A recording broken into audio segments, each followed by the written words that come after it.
Jim, quelques jours après ce match à Toulouse, qu'est-ce qu'il en reste? De la frustration, ou vous sortez plutôt renforcé d'une prestation comme celle-ci, qui est peut-être votre meilleur match de la saison?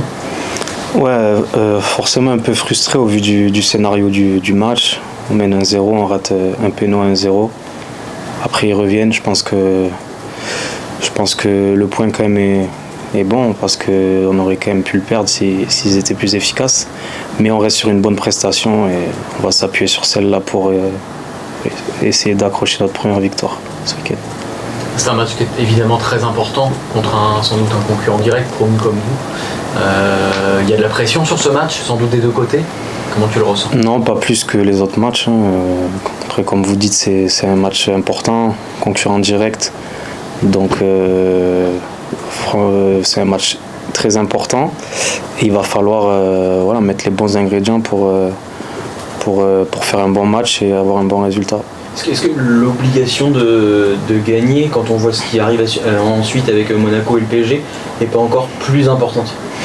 Ouais, c'est vrai que quand on voit le calendrier après Saint-Étienne, on se dit que on a envie de se mettre à l'abri avant ces matchs, prendre le plus de points possible avant les matchs qui arrivent après. Mais voilà, c'est match après match. On peut ne pas gagner contre Saint-Étienne, gagner contre Monaco. On ne sait jamais, mais on va essayer en tout cas de gagner Saint-Étienne dans un premier temps. Tu parles de bons ingrédients, un sentiment quand même qui sont en train d'arriver. Qu'est-ce qui, d'après toi, fait que l'équipe aujourd'hui est quand même beaucoup plus solide? Le travail, les automatismes qu'ils prennent. On est de plus en plus en confiance. On prépare bien nos matchs. J'allais dire, on se connaît mieux, mais ça c'est plus personnellement. Après, c'est toute une accumulation de choses qui font que voilà, on est de mieux en mieux. Est-ce que le fait de faire des matchs nuls, ça fait 4 sur les 5 derniers matchs, donc il n'y a pas eu beaucoup de défaites, donne confiance, ou est-ce que courir après cette première victoire, avoir à un moment donné cette première victoire, apportera quand même une beaucoup plus grosse dose de confiance? Oui, bien sûr, les victoires ça amène beaucoup plus de confiance que les nuls, mais il ne faut pas négliger les nuls. Je l'ai vu moi l'année dernière que voilà, si les matchs qu'on perdait, on aurait dû faire nul. Si on les additionne, on était maintenus, je pense. Donc il ne faut pas négliger ces matchs nuls qui sont très importants et qui peuvent compter à la fin. Tu parles de l'an dernier, excuse-moi, tu parles de l'an dernier.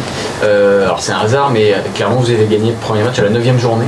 Là on arrive à la 9e journée.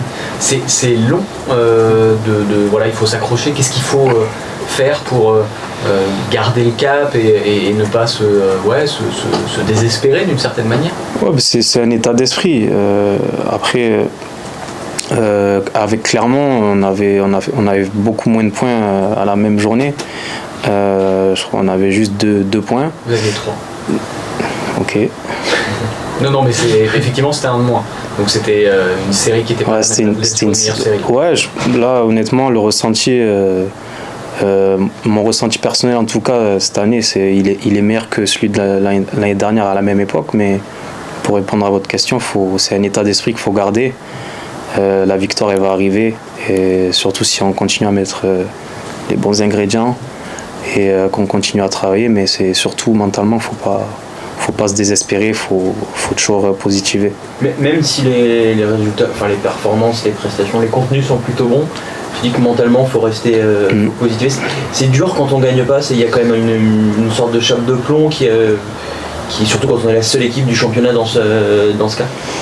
Ouais, ça peut être dur parce que forcément on joue les matchs pour les gagner, on va pas se mentir, et faut attendre son heure malheureusement pour être récompensé.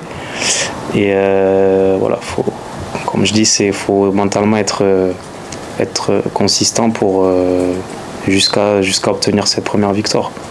Est-ce qu'il y a un petit sentiment de se rattraper par rapport au match de Reims, qui est votre dernier à domicile, qui est sans doute un mauvais après-midi? Ouais, c'est le plus mauvais. Ouais. Pour moi, c'est le plus mauvais qu'on ait fait cette année. Donc forcément, dernier match à domicile, on reste sur ça. Il faut qu'on donne une meilleure image devant nos supporters.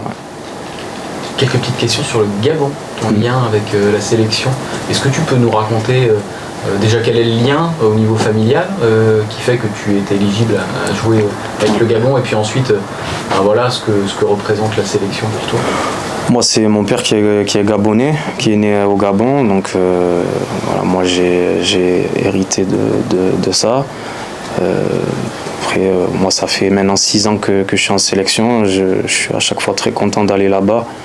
On a un bon groupe, on est tous frères entre nous, donc c'est autre chose quoi d'aller là-bas. Ça permet aussi de couper la routine club. Des fois, ça fait aussi du bien. Donc moi, j'ai que des bonnes choses à dire sur la sélection.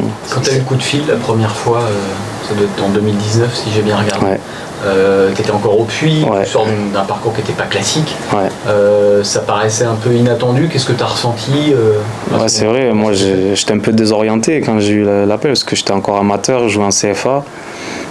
Et le fait d'être appelé en équipe nationale, en étant amateur, ça chamboule un peu, mais voilà, ça s'est bien passé par la suite.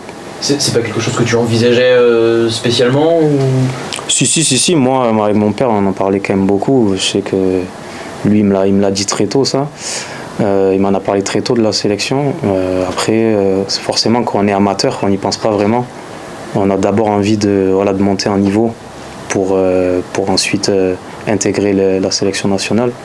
Mais voilà, tout simplement. C'est un pays que tu connaissais avant, tu avais l'habitude d'y aller Ouais, je suis déjà parti là-bas avant d'être en sélection avec ma famille en vacances. C'était la même question, ça tisse un lien de jouer, de représenter ce pays, ça renforce un lien quand même qu'on a un peu plus de loin en loin, parce que tu venais toi t'as grandi plus à Agen, je crois, un pays du rugby, enfin t'étais assez loin du foot gabonais quoi. Ah oui, vraiment, j'étais loin du foot gabonais, j'étais aussi loin du Gabon, j'y allais pas souvent, on va pas se mentir.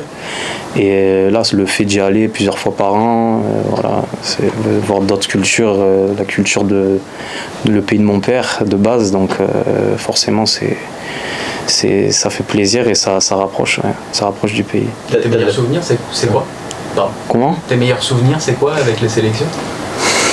Moi, je dirais que c'est mon premier but à la CAN, la première CAN, la seule CAN que j'ai faite au final. C'est mon premier but et aussi mon premier but en sélection contre l'Égypte.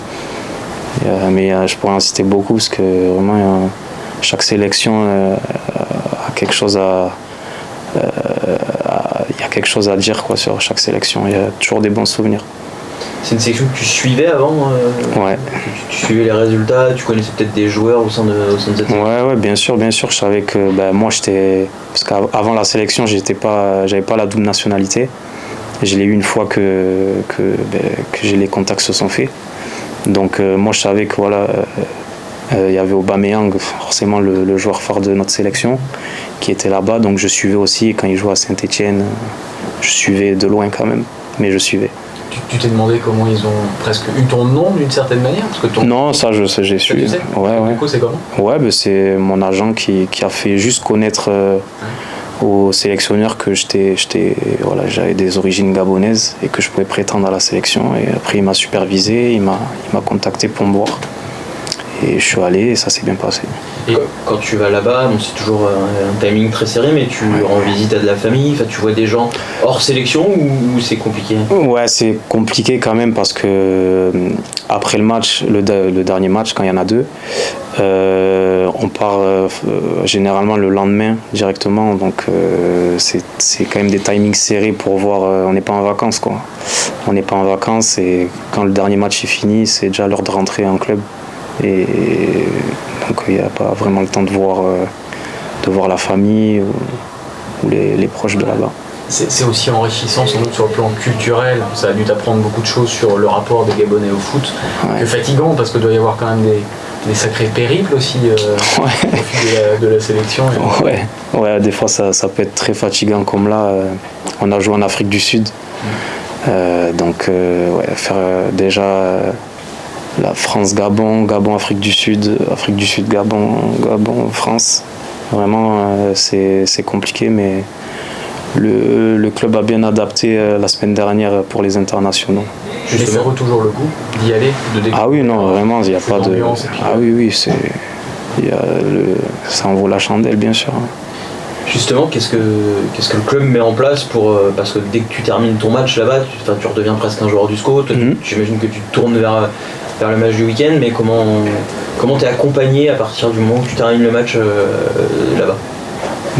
Tout simplement, on rentre en France. Et là, par exemple, la semaine dernière, le club a mis les entraînements les après-midi pour que on puisse bien dormir le matin et récupérer le maximum, quoi. Après, on a des séances aussi adaptées au retour de sélection et ça fait la différence, c'est très important. Et tu n'as jamais fait de rugby, par contre? Rugby, non, j'en ai fait quand j'étais au collège à l'UNSS. Ton père en faisait, c'est ça? Non, il faisait du foot, non, et le rugby, là, c'est pas pour moi. C'est pas de famille, quoi. C'était vraiment le foot. Pas du tout, non, le rugby, j'ai pas eu une bonne note en plus au collège, donc c'est pour vous dire que c'est vraiment pas pour moi. Merci. Merci.